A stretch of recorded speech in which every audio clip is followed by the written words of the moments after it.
Hey Justine, I'm Leigh Bardugo. We're here at Y'all West. Thanks for joining us. So what can you tell us about your upcoming projects? I have a book called Six of Crows that's coming out on September 29th, and it's my heist story. It's 6 dangerous outcasts, 1 impossible mission, but these kids are young enough and desperate enough to try to pull it off.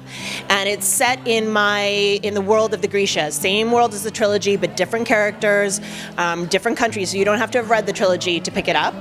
And we pitched it as Ocean's 11 or Now You See Me meets Game of Thrones. When you write, do you pull from your experiences or do you tend to just kind of imagine everything?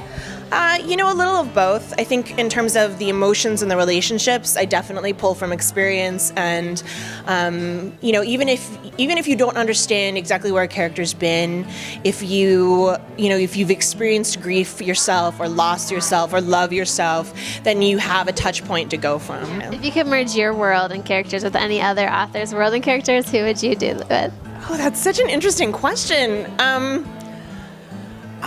That's really hard. Maybe like Laini Taylor's. I feel like, especially because she already has these amazing portals in her books that take you to a magical land, so it would be an interesting mishmash. And then I could bring the Grisha into our world, and it could be exciting. Yeah. Have Chimera running around. If you were talking to a young person who wanted to get started in writing, what advice would you have for them? Okay, here's my advice to young writers. 1, just finish. Write the crappiest first draft you can. I bet you hear this a lot, right? But you've got to get rid of all of these ideas of perfection or whatever. Just banish that. Banish perfection, kill that editorial voice in your head, get that first draft done. So just finish. Number 2, read outside of your comfort zone.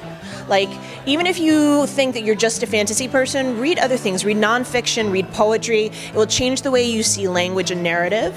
And 3, there is no expiration date on your talent. Okay? If you have stories in you, people are always going to want to hear them. Yeah.